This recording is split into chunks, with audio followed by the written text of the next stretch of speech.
भारत के दिग्गज स्पिनर अनिल कुंबले ने टेस्ट क्रिकेट में विराट कोहली की जगह चौथे नंबर के लिए आइडल रिप्लेसमेंट का नाम बताया है।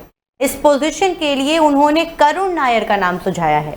इंग्लैंड के महत्वपूर्ण दौरे से पहले कोहली के अचानक संन्यास लेने से भारतीय टेस्ट टीम को एक बड़ा झटका लगा, जिसे भारत को इस महत्वपूर्ण सीरीज के लिए भरना होगा। नायर इस समय अपने जीवन के सर्वश्रेष्ठ फॉर्म में हैं। उन्होंने हाल ही में घरेलू सत्र में शानदार प्रदर्शन किया। उन्होंने रणजी ट्रॉफी 2024-25 में विदर्भ की जीत में अहम भूमिका निभाई और इस सत्र के चौथे सबसे ज्यादा रन बनाने वाले खिलाड़ी बने। उन्होंने 16 पारियों में 53 की औसत में 863 रन बनाए, जिसमें 4 शतक और 2 अर्धशतक शामिल हैं। अरुण नायर इस समय आईपीएल खेल रहे हैं। वहां वो दिल्ली कैपिटल्स की टीम का हिस्सा हैं। उन्होंने इस सीजन अपने पहले मैच में शानदार बल्लेबाजी की थी, लेकिन उसके बाद के मैच में वो अब तक फ्लॉप रहे हैं। अब देखना यह होगा कि दिल्ली की टीम उन्हें बचे हुए मैचों में मौका देती है या नहीं। अगर नायर की वापसी होती है तो ये भारतीय क्रिकेट की सबसे शानदार वापसी में से एक होगी। 6 टेस्ट में ऐतिहासिक तिहरे शतक के बावजूद नायर को दरकिनार कर दिया गया। उन्होंने कभी भी सही मायने में एक भी मौका नहीं मिला। वो 2018 के इंग्लैंड दौरे की टीम का हिस्सा थे, लेकिन उन्हें कभी कोई मैच नहीं खेलने का मौका मिला, जो शायद इस बार मिल सकता है।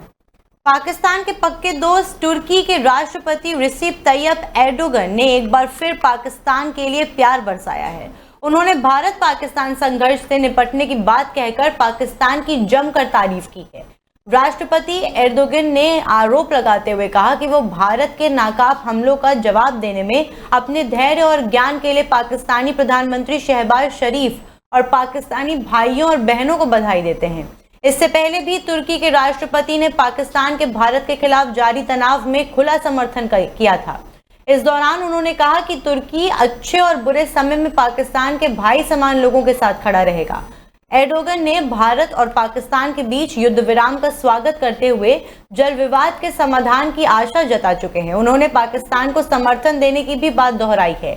उन्होंने एक ट्वीट करते हुए लिखा था कि मुझे खुशी है कि पाकिस्तान और भारत के बीच तनाव युद्ध विराम के साथ समाप्त हो गया।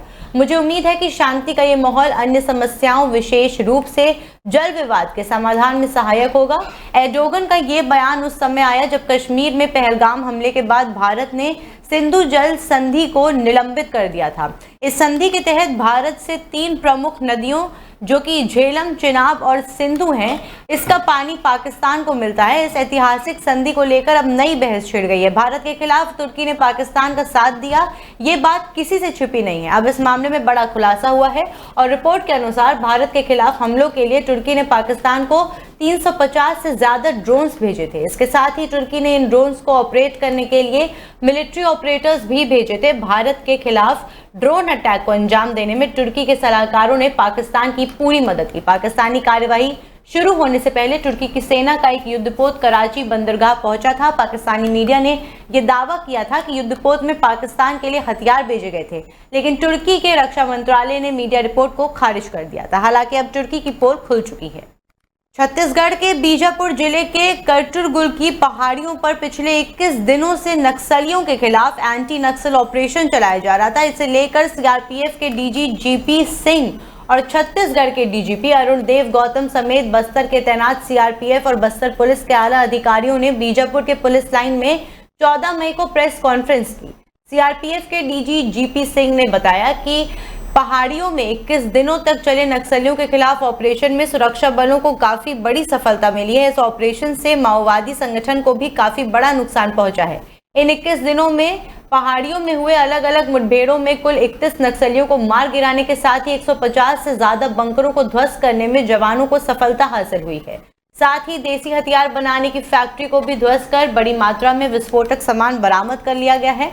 सुरक्षा बलों ने माओवादियों के 4 तकनीकी इकाइयों को भी नष्ट किया है, जिनका उपयोग बीजीएल सेल, देसी हथियार, आईईडी और अन्य घातक हथियारों के निर्माण के लिए किया जा रहा था। इन तकनीकी इकाइयों के ठिकानों से 4 लेथ मशीन भी बरामद करके नष्ट कर दी गई है। इसके अलावा इन बंकर से बड़ी मात्रा में राशन सामान, दवाई और दैनिक उपयोग की वस्तुएं भी बरामद किए गए हैं। पाकिस्तान के अशांत और संवेदनशील राज्य बलूचिस्तान से एक ऐतिहासिक खबर सामने आई है। यहाँ की 25 साल की हिंदू युवती कशिश चौधरी ने वो मुकाम हासिल किया है जो आज तक अल्पसंख्यक समुदाय की किसी भी महिला को नहीं मिला। नौशकी जैसे दूर दराज इलाके से ताल्लुक रखने वाली कशिश अब बलूचिस्तान की पहली हिंदू महिला असिस्टेंट कमिश्नर बन गई हैं। उन्होंने ये सफलता बलूचिस्तान लोक सेवा आयोग यानी बीपीएससी की परीक्षा पास करके हासिल की है। ये न सिर्फ उनके परिवार के लिए बल्कि पाकिस्तान में रह रहे तमाम अल्पसंख्यक समुदायों के लिए गर्व का पल है। वो इस पद पर नियुक्त होने वाली बलूचिस्तान की पहली हिंदू महिला के साथ ही अल्पसंख्यक समुदाय की भी पहली महिला है। उनकी नियुक्ति ऐसे समय में हुई है जब बलूचिस्तान में अलगावादी सशस्त्र आंदोलन ने तेजी पकड़ी है। कशिश चौधरी ने सोमवार को अपने पिता गिरधारी लाल के साथ क्वेटा में बलूचिस्तान के मुख्यमंत्री सरफराज बुख्ती से मुलाकात की। कशिश ने मुख्यमंत्री बुख्ती से मुलाकात के दौरान कहा कि वो महिलाओं और अल्पसंख्याकों के सशक्तिकरण और प्रांत के समस्त विकास के लिए काम करेंगी। समाचार एजेंसियों की रिपोर्ट के अनुसार गिरधारी लाल ने मीडिया से बातचीत में कहा कि ये मेरे लिए बहुत गर्व की बात है कि मेरी बेटी अपनी कड़ी मेहनत और प्रतिबद्धता के चलते सहायक आयुक्त बन गई है। लाल ने यह भी कहा कि उनकी बेटी ने हमेशा पढ़ाई करने और महिलाओं के लिए कुछ करने का सपना देखा था, जो कि अब साकार हो रहा है। राजस्थान बीजेपी विधायक बालकुमुंद आचार्य फिर विवादों में आ गए हैं। उनका एक वीडियो वायरल हो रहा है, इसमें वो तिरंगे से अपना नाक पोंछते हुए दिखाई दे रहे हैं। कांग्रेस नेताओं ने वीडियो शेयर करते हुए बीजेपी विधायक को आड़े हाथों लिया। कांग्रेस सांसद इमरान प्रतापगढ़ी ने एक्स पर वीडियो शेयर करते हुए लिखा कि जयपुर की जनता को हर दिन देशभक्ति का सर्टिफिकेट बांटने वाले ये विधायक महोदय तिरंगे से ही नाक पोंछ रहे हैं। क्या तिरंगे का सम्मान ऐसे किया जाता है? राष्ट्र ध्वज का अपमान एक गंभीर अपराध है। वहीं कांग्रेस नेता पवन खेड़ा ने कहा कि ये वही है ना जो किसी न किसी बिरयानी की दुकान पर अक्सर पाए जाते हैं। हवा महल से बीजेपी के विधायक बाल मुकुंद आचार्य ने ये वीडियो बीजेपी की तिरंगा यात्रा का है। ऑपरेशन सिंदूर की सफलता के बाद बीजेपी देश भर में तिरंगा यात्रा का आयोजन कर रही है। राजस्थान कांग्रेस ने वीडियो शेयर करते हुए विधायक से माफी मांगने की मांग की है। राजस्थान कांग्रेस ने एक्स पर लिखा है कि तिरंगे का अपमान कब तक सहेगा हिंदुस्तान। भाजपा विधायक बाल मुकुंद आचार्य माफी मांगो। वायरल वीडियो में देखा जा सकता है कि बीजेपी विधायक तिरंगा यात्रा के दौरान एक हाथ में गदा लिए हुए हैं और उनके दूसरे हाथ में ऑपरेशन सिंदूर पराक्रम अभूतपूर्व लिखा हुआ प्ले कार्ड और राष्ट्रीय ध्वज है। जैसे कि दावा किया जा रहा है वो अपना नाक या मुंह पोंछने के लिए तिरंगे का ही इस्तेमाल कर लेते हैं। इसके बाद वहां कोई उन्हें चेहरा पोंछने के लिए दूसरा कपड़ा देता है और वो फिर उसका इस्तेमाल करते हैं। वीडियो में उनके पीछे लोगों की अच्छी खासी संख्या है। पाकिस्तान मुर्दाबाद और हिंदुस्तान जिंदाबाद के नारे भी लग रहे हैं।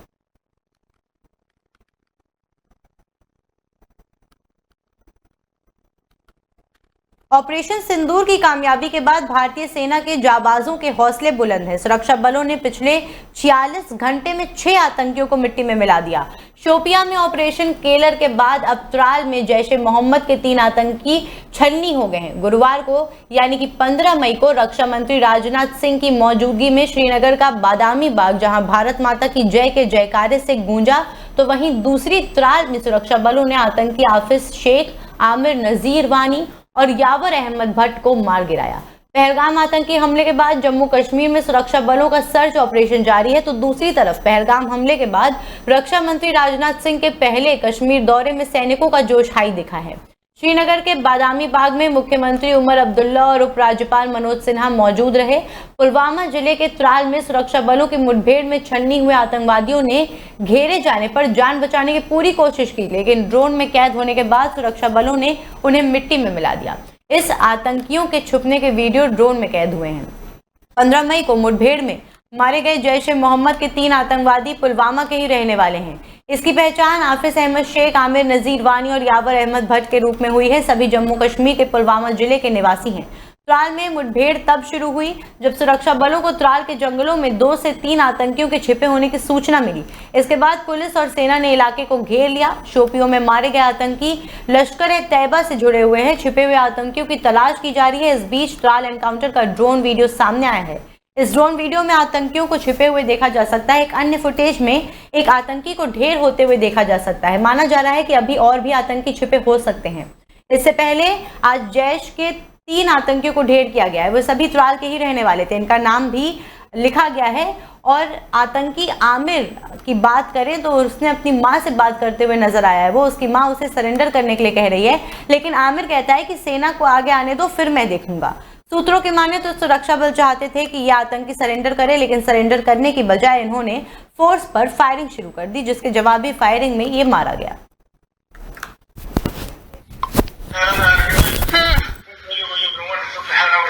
और कुछ Сначала лagi мяне баю кайтел что собой буй. Трави ми зарвазя липы. Тон мал хей кен шар. Лagi